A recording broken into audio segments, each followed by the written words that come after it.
This is Ian Cameron for Sportsbook Review, and I am back with your daily MLB Overnight Line segment to take a look at the games on Sunday, June 19th. It's Father's Day. Don't forget your dads.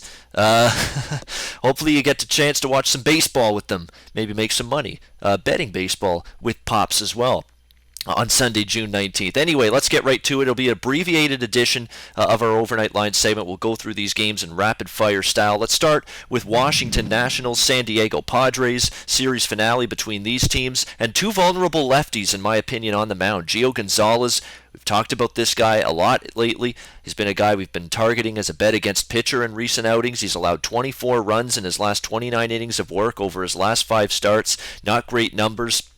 Gonzalez struggled against this San Diego lineup in his lone start against them last year, 5 runs allowed in 4.2 innings, and the Padres lineup has hit lefties very well this season. They fared much better at the plate against southpaws than right-handed pitchers, so I think San Diego, can score some runs in this game against Gonzalez, who definitely has struggled, especially in recent outings. And on the flip side, San Diego will send a lefty of their own to the mound, Drew Pomeranz, and Pomeranz got off to a solid start. Still, he's a soft-tossing lefty. He's a guy that's got to get by on deception and guile. He doesn't throw overly hard, and he's starting to come back down to earth a little bit. His last three of his last 4 trips to the mound for Pomeranz, he's allowed 14 runs in 15 innings in those 3 starts against Miami, Atlanta, and Arizona. Not very good, and that's going to be tough and bad news going against Washington. The Nationals lineup, very good form at the plate recently. They've scored 49 runs in their last 8 games. Jason Worth's been great. Rendon's been hitting.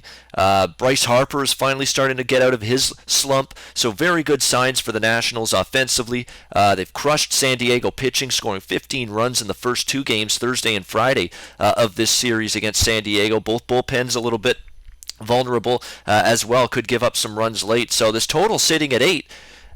Could be a little bit low, and let's not forget, day game at Petco Park, so the ball does travel and carry a little bit more than it would at night in this stadium. I'll look over the total of 8 in that game between Washington and San Diego. Another game where I think we're going to see runs, LA Angels, Oakland Athletics, Jared Weaver and Eric Surkamp. Does it get any more mediocre from a starting pitching perspective than that?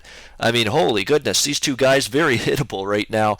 They should give us plenty of chances to score some runs in this game, both sides, the Angels and the Athletics. Weaver, in his last 2 starts, his diminished fastball velocity. We all know he can't throw that hard these days. And right now, his fastball topping out in the high 80s in miles per hour. It's getting clobbered. Weaver's allowed 12 runs on 17 hits in 11.1 innings of his last 2 starts against the Yankees and Minnesota. Not great lineups either by any stretch of the imagination. So even though Oakland isn't a great offensive team by any stretch, we've seen Weaver get roughed up by some, middling lineups, I guess you could say, in his last 2 starts. So I think Oakland can score against him here. Weaver has struggled on the road. He has a 5.97 ERA this season and 6 road starts.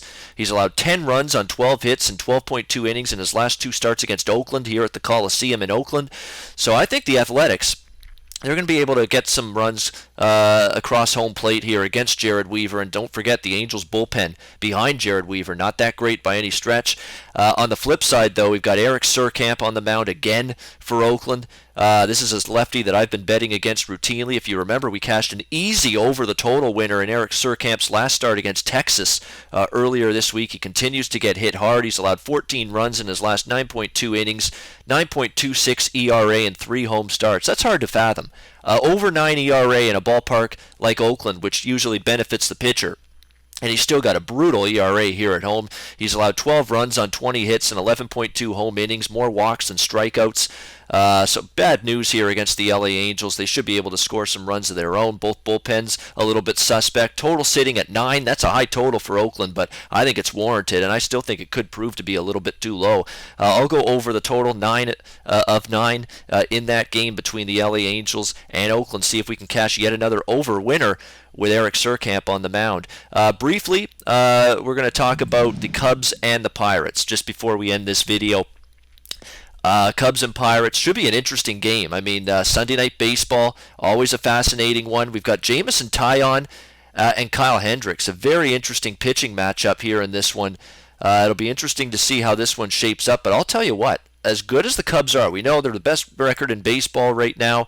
They've been absolutely fantastic in that regard, but you're still talking about, Jameson Taillon, who's looked really good in his first two starts since joining the Pirates rotation. He's looked really, really sharp, including especially in his last one against the Mets, 1 run allowed only.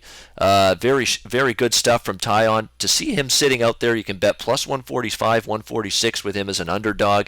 Might be worth a flyer on the Pirates. I don't take betting against the Cubs lightly. I know how good they are, and Kyle Hendricks has been better at Wrigley Field this year than he's been on the road. But Jameson Taillon, to me, Cubs won't be that familiar with him. It's only his third major league start. Maybe you give him a chance here, Jameson Taillon, to maybe baffle the Cubs at least the first couple of times through the lineup. I might take a shot with the Pirates' first 5 innings. Maybe that, and trust that maybe Taillon can have a couple of good passes through the lineup, through the Cubs lineup, and then you don't want to always trust the Pittsburgh bullpen, so maybe a little on the first 5 innings and a little on the full game. It'll be a small bet for me, but I just see that price there, plus 145, 146 with Taillon, the way he's pitched so far. It's pretty good value, and the reason you're getting that value is because they're facing the Chicago Cubs. So maybe the Pittsburgh Pirates could be a little bit of a live underdog on Sunday Night Baseball as they face the Chicago Cubs in that game. That's going to wrap it up for me for an abbreviated edition of MLB Overnight Lines, looking ahead to the games on Sunday, June 19th.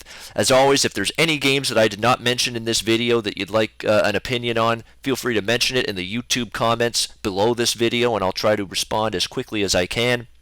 As always, check out sportsbookreview.com every day for the latest in quality sports betting information.